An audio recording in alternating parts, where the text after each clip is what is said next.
Hello and welcome to Quick Charge. I'm Mikey G, and it's Thursday, February 29th. Tesla is now having to deal with literal tree hugger activists camping in the forest to prevent Gigafactory Berlin from expanding. Gigafactory Berlin hasn't been frictionless for Tesla. The automaker has faced strong opposition and, surprisingly, primarily from environmentalists. In the latest move, activists have been building campsites within the trees where more deforestation is planned. Gigafactory expansion is primarily for new logistical areas that will support the growing needs of the factory that produces the vehicles.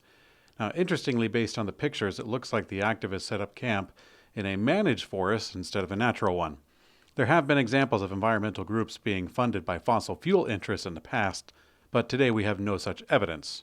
Still possible. Tesla has announced 4 new automakers getting access to Superchargers in the spring of 2024, following the onboarding of Ford EV drivers. Because starting today, Ford says that eligible Mustang Mach-E and F-150 Lightning owners can request their free adapter. Ford is also starting to roll out a software update that unlocks Supercharger access.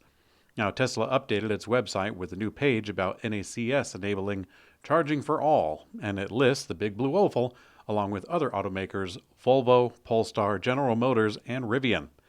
Rivian confirmed with their own announcement, although they don't have free adapters raining from the sky quite yet.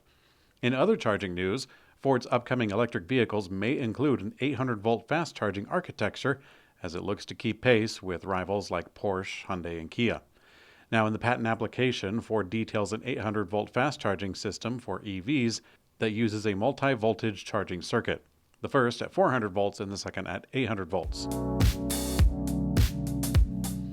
According to data from auto research firm Kelley Blue Book, Rivian's R1S SUV was the 5th best-selling electric vehicle in the U.S. in the 4th quarter, and the 7th best-selling EV in the U.S. last year.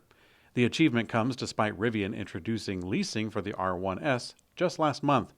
Now, can leasing push the Rivian R1S past the Ford Mustang Mach-E or ID.4 over the next few quarters? It may not be likely because Rivian has planned shutdown in the 2nd quarter that will impact production. Due to this, the EV maker expects their output to remain flat at about 57,000 deliveries in the calendar year. Rivian CFO Claire McDonough explained that the company is boosting its R1 line rate by about 30% to compensate. Now, it could actually work considering that Ford, a heated competitor in electric trucks, is pulling back their production at the same time. Nissan is ending production of its iconic all-electric Leaf at the Sunderland factory in the United Kingdom just this week. The move comes as Nissan is preparing to launch their next-generation electric vehicles, including an electric Leaf replacement.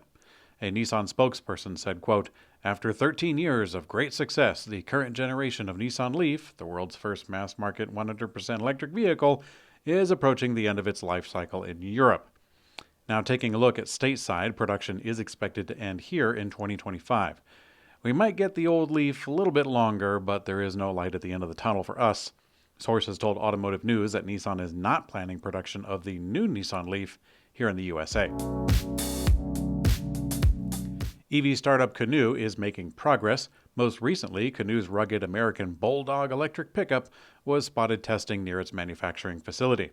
Canoo scored a slew of high-profile contracts with Walmart, NASA, the state of Oklahoma, and the United States Postal Service, but they also have their sights on a down-and-dirty truck. Canoo introduced the American Bulldog concept back in November, claiming it's, quote, "woven into the American spirit with iron and grit." It looks more like a pill-shaped transport vehicle with the back end hacked off, but the practical ideas in the vehicle did impress many fans. Now, with the trucks out for a stroll and testing, this vehicle does seem further along than other truck concepts like the Edison Future or Nikola Badger.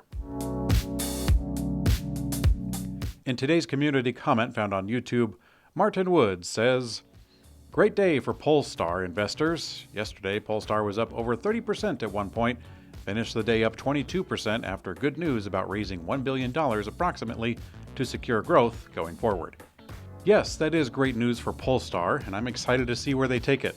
Thank you for your comments, Martin Woods, and thanks for watching Quick Charge by Electrek. I'm Mikey G, and I hope you have a great day.